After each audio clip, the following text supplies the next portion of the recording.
The Golden State Warriors and Jonathan Kuminga finally ended their stalemate as Jonathan Kuminga signs a new 2-year deal to stay with the Golden State Warriors. We're going to talk about it all and more right after this.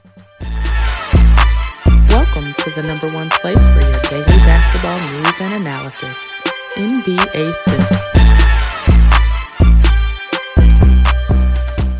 What's going on, basketball fans? Welcome to another episode of NBA Central, your number one spot for everything basketball related. I'm the host there, Hayes, but more importantly, you guys can follow the channel at NBA Central Pod on every social media platform we happen to be on. With that said, let's go and get into this content today, y'all. And one of the last major dominoes to fall today, in the NBA, was Jonathan Kuminga's deal with the Golden State Warriors. Now, this has been an up and down battle back and forth between both sides, between what they want, Jonathan Kuminga wanting to maintain flexibility, the Golden State Warriors wanting, to have a team option. Well, it has come down now. The Golden State Warriors and Jonathan Kuminga have agreed on a 2-year, $48.5 million deal with a team option in the second year of the deal that is reportedly designed, this is per Shams, designed for the contract to be ripped up and renegotiated next summer. Now, what does this do? This does a couple of things for both sides of it, right?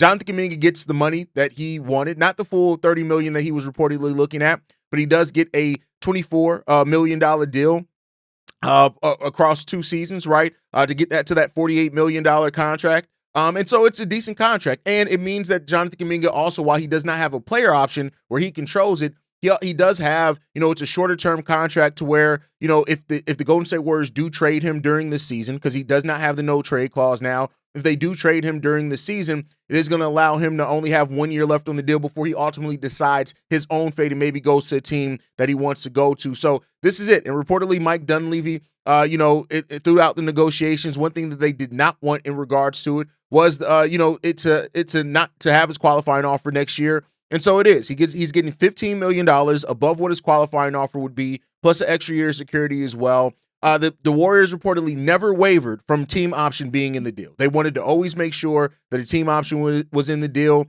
So I guess, reportedly it was a 2-year with the team option. They settled on it being a 3-year with the team option. They settled on it being a 2-year deal with the team option. So that means Kuminga is traded, have 1.5 seasons with whatever team before he gets back into free agency. So it's not necessarily everybody getting everything that they wanted in it. The Golden State Warriors maintain the ability to trade him if they see fit, and Kuminga gets paid decently and still gets to get back out in the open market after maybe having a chance to display more of his skill set. And that's really what this was about for Jonathan Kuminga, is really wanting to make sure that if he goes to another situation, he's going to have more control over his destiny, and it's not going to continue to hurt his value like he feels that it has in Golden State, right?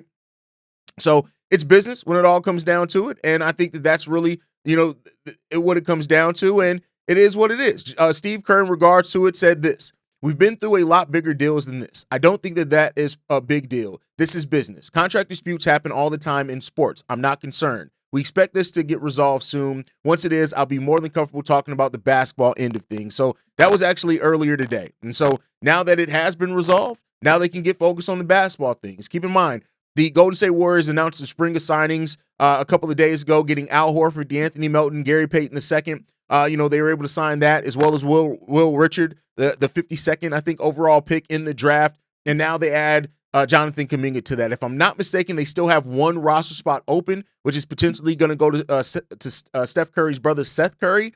And so now they can get off to the races and see what's going to happen and what the future is going to be for all parties involved. And, they already went through media day, unfortunately, without Jonathan Kuminga being there and being a part of it. But now they get to go through the season, know exactly what the roster is going to look like. And, it's this. Listen, Jonathan Kuminga still has a chance here. And I know Steve Kerr does not like to use him. I know he doesn't necessarily play the way that Steve Kerr needs him to play with Jimmy Butler and stuff like that. But, Kuminga has a chance, and he's had some really bright spots over his career. And hopefully now, at the start of the season, especially if they do want to eventually trade him, you would think that they're going to want to at least display some of his skill set at least a little bit if they're going to try to move on from him. So either way, this may benefit playing him, because the last thing you want to do is pay a player $48.5 million to then still be very inconsistent with their role, right? So, and even if you do want to shop him, you want to have the best value possible, which means you may want to not necessarily feature him, but give him an opportunity to really show what he can do, which is really the thing that Jonathan Kuminga and some of his biggest fans and supporters will tell you that they feel, is that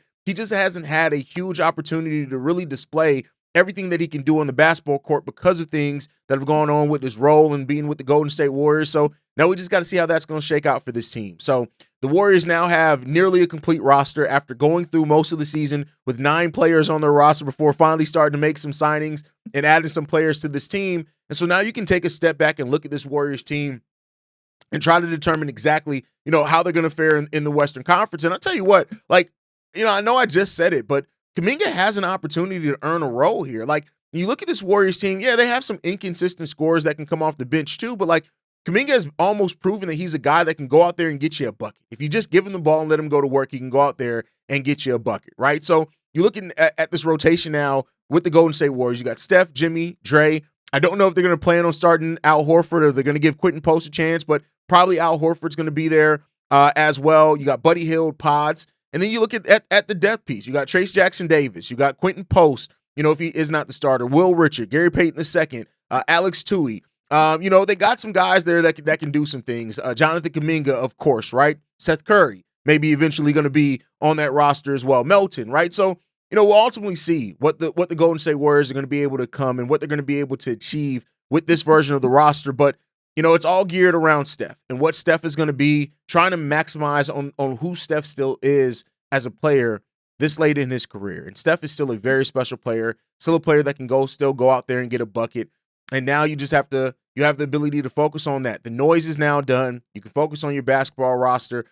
Jimmy Butler had even shared some concern over exactly what's going on and what's the plan because of the Jonathan Kuminga thing holding stuff up. And now it's this, right? This just comes from Shams as well. Kuminga chose this 2-year deal over 3 years and 75 so he can maintain a higher level of control over his immediate future, which is exactly kind of what I just said. So, it's good there. I think this is the closest thing to all sides getting what they want. The Warriors can still trade Kuminga if they decide to do so. He does not have a no-trade clause.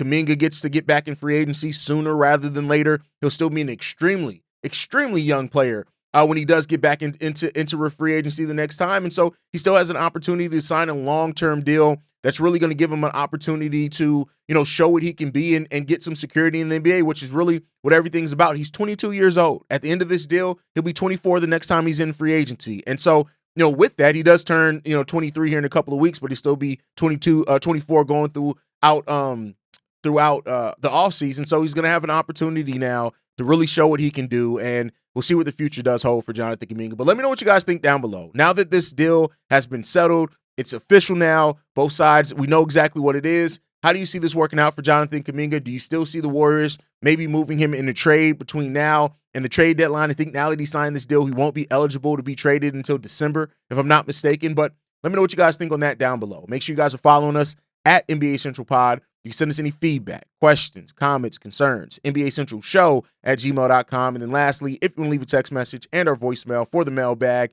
the number to do so, 773-270-2799. We are the #1 spot for everything basketball related. Catch you guys the next time I feel like making a video. Who knows? Maybe today. Love you guys. Peace, y'all. This has been a presentation of the Break Media.